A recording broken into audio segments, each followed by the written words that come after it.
नमस्कार, मैं अर्चना गुप्ता आप सभी का न्यूज वन इंडिया में बहुत स्वागत करती हूं और वक्त हो चला है 10 के एजेंडे का। 10 के एजेंडे में हम सबसे पहले बात करेंगे सपा की। सपा के पीडीए के जवाब में बीजेपी की रणनीति तैयार हो चुकी है। बीजेपी टिकट वितरण में पिछड़ों को तरजीह देगी, ये बड़ी जानकारी आपको दे रहे हैं। करहल, कठेरी, मझवा, फूलपुर में पिछड़ों को टिकट और इसके साथ ही आरएलडी मीरापुर में पिछड़े चेहरे को टिकट दे सकती है। गाजियाबाद और कुंदरकी में सामान्य वर्ग के व्यक्ति को टिकट मिलेगा। खैर सीट पर आरक्षित वर्ग के प्रत्याशी को टिकट मिलेगा और आधी से अधिक सीटों पर पिछड़े वर्ग को उतारने की तैयारी बीजेपी कर रही है। यूपी बीजेपी कोर कमेटी के साथ बैठक में प्रत्याशी लगभग तय हो चुके हैं। केंद्रीय नेतृत्व ने लगभग तय कर दिए हैं प्रत्याशी। मैनपुरी की करहल सीट पर शाक्य पर दाव लगा सकती है बीजेपी, क्योंकि यहां पर यह बाहुल्य है। मिल्कीपुर सीट पर दलित समाज से बीजेपी प्रत्याशी उतार सकती है। मझवा, फूलपुर, कटेरी में बिंद, कुर्मी, निषाद पर बीजेपी दाव लगाएगी। बीजेपी ने इलेक्शन कमीशन को पत्र लिखकर मिल्कीपुर में चुनाव कराने की मांग की है। ये यहां पर बड़ी जानकारी आपको दे रहे हैं। बीजेपी ने इलेक्शन कमीशन को पत्र लिखा है। पत्र लिखकर मिल्कीपुर में चुनाव कराने की मांग की गई है, क्योंकि बीते दिनों जब चुनाव आयोग ने चुनावों की तिथियों का ऐलान किया तो उत्तर प्रदेश की 10 विधानसभा पर जहां पर उपचुनाव होना है उसमें से केवल 9 सीटों पर ही चुनावों की तारीखों का ऐलान किया। एक सीट मिल्कीपुर पर नहीं किया। इसके पीछे तर्क दिया कि यहाँ इसको लेकर, इस क्षेत्र को लेकर एक पिटीशन दायर है। ऐसे में क्योंकि कल बाबा गोरखनाथ ने अपनी पिटीशन को वापस ले लिया है, अब ऐसे में क्योंकि बीजेपी को लेकर कई तरह के सवाल उठ रहे थे, मिल्कीपुर की सीट पर चुनाव ना कराने को लेकर कई तरह के सवाल उठ रहे थे, ऐसे में बीजेपी ने इलेक्शन कमीशन को पत्र लिखा है और पत्र लिखकर मिल्कीपुर में चुनाव कराने की मांग की है। ये बड़ी खबर है, आपको बता रहे हैं। और इसी के साथ ही जिस तरह से हम लगातार चर्चा कर रहे हैं कि जो 9 सीटें हैं उन 9 सीटों को लेकर जो प्रत्याशी हैं वो लगभग तय हो चुके हैं और अब ऐसे में माना जा रहा है जो जातीय समीकरण है उस पर मुख्य फोकस किया गया है और इन्हीं जातीय समीकरण को देखते हुए प्रत्याशियों का चयन किया गया है और अब प्रत्याशियों के नाम का ऐलान कभी भी हो सकता है। मझवा, फूलपुर, कटेरी में बिंद, कुर्मी, निषाद पर बीजेपी दाव लगाएगी। बीजेपी ने इलेक्शन कमीशन को पत्र लिखकर मिल्कीपुर में चुनाव कराने की मांग की है, क्योंकि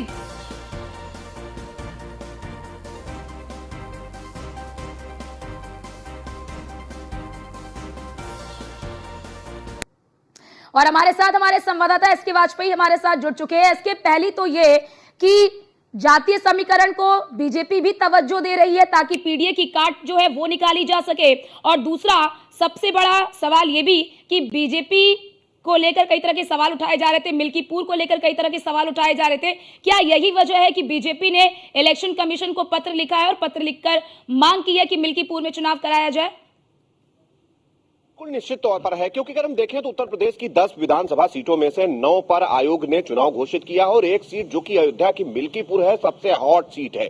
उसकी वजह है कि भारतीय जनता पार्टी का फोकस हमेशा से अयोध्या रहा है और बीजेपी के एजेंडे में हमेशा से अयोध्या रहा। चूंकि 500 वर्षों का विवाद खत्म हुआ, अयोध्या में भगवान राम का मंदिर बना भव्य, इसका जो शिलान्यास हुआ था और उसके बाद भव्य जो उद्घाटन समारोह हुआ वो कहीं न कहीं पूरे देश समेत विश्व को संदेश देने वाला था। और ऐसे में भारतीय जनता पार्टी 2024 के लोकसभा चुनाव में अयोध्या की सीट नहीं जीत पाई, तो बीजेपी के लिए बड़ी चुनौती जरूर है। और ऐसे में समाजवादी पार्टी चूंकि ये सीट जीत चुकी है और समाजवादी पार्टी की ही मिल्कीपुर सीट पहले भी विधायकी तौर पर भी रही है, तो ऐसे में समाजवादी पार्टी कोशिश कर रही है अपनी सीट को बचाने की, जिसमें उसने वर्तमान सांसद अवधेश प्रसाद के बेटे अजीत प्रसाद को वहां से प्रत्याशी घोषित कर रखा है। हालांकि भारतीय जनता पार्टी की तरफ से अभी इस सीट को लेकर पत्ते नहीं खोले गए, लेकिन बावजूद इसके बीजेपी लगातार इस सीट पर प्रचार कर रही। खुद मुख्यमंत्री योगी 4 बार इस सीट पर जाकर प्रचार कर चुके हैं।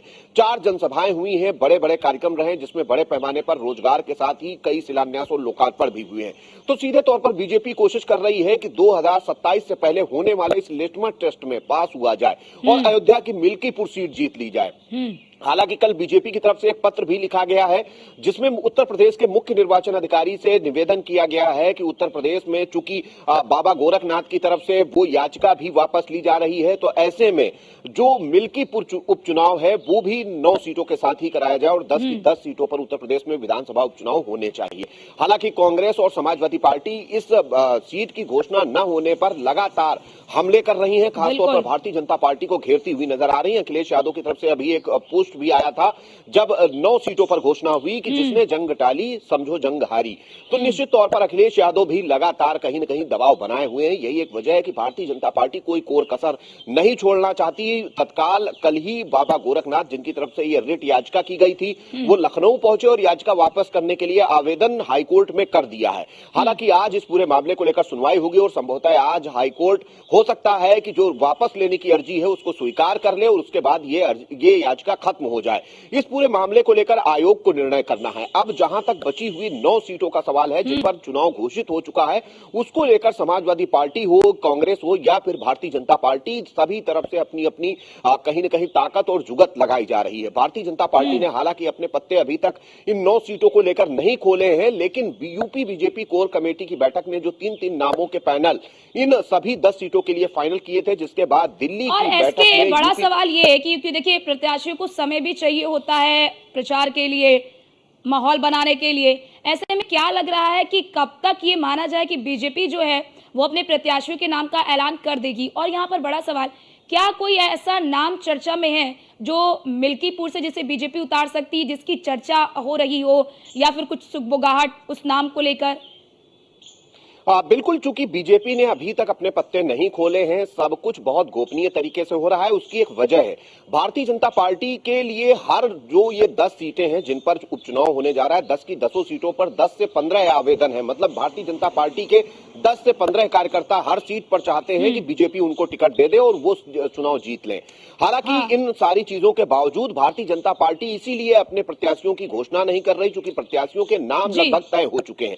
जहां तक मिल्कीपुर का सवाल, बिल्कुल, और यही वजह मुझे भी लगती है कि इसी वजह से प्रत्याशियों के नाम का ऐलान नहीं करिए इसके, क्योंकि देखिए हमने कुछ दिन पहले ही देखा कि किस तरह से संजय निषाद जो है वो काफी ज्यादा नाराज नजर आ रहे थे कि हमें सीट नहीं मिल रही है। ये कहा जा रहा है कि उनके सिंबल पर लड़े, लेकिन मझवा सीट से हम समझौता नहीं करेंगे, अगर सीट नहीं मिली तो पार्टी में रहने का क्या मतलब, इस तरह के बयान उनके सामने आए थे। ऐसे में संजय निषाद को क्या मान लिया गया है या फिर सीट देने की बातचीत चल रही है? बिल्कुल, जहां तक अभी जो सूत्रों के हवाले से खबर है, भारतीय जनता पार्टी ने 9 की 9 सीटों पर खुद प्रत्याशी उतारने की तैयारी कर रखी है और उम्मीद है कि 9 की 9 सीटों पर भारतीय जनता पार्टी ही अपने प्रत्याशी उतारेगी।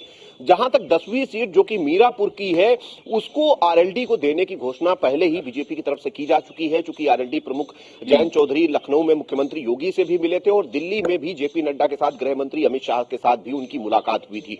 और जब यूपी बीजेपी कोर कमेटी की बैठक केंद्रीय नेतृत्व के साथ हुई थी, उस दौरान भी ये चीजें तय हुई थी कि मीरापुर की सीट भारतीय जनता पार्टी अपने सहयोगी राष्ट्रीय लोकदल को देगी। उसकी वजह है कि पहले से सीट आरएलडी के पास थी। तो अब देखना यह है कि बाकी की 9 सीटों को लेकर भले ही निषाद पार्टी दावे कर रही हो, लेकिन अभी तक भारतीय जनता पार्टी की तरफ से रेड सिग्नल ही है, ग्रीन सिग्नल नहीं दिया गया है। अब देखना यह है कि बीजेपी इन सीटों पर प्रत्याशी घोषित कर।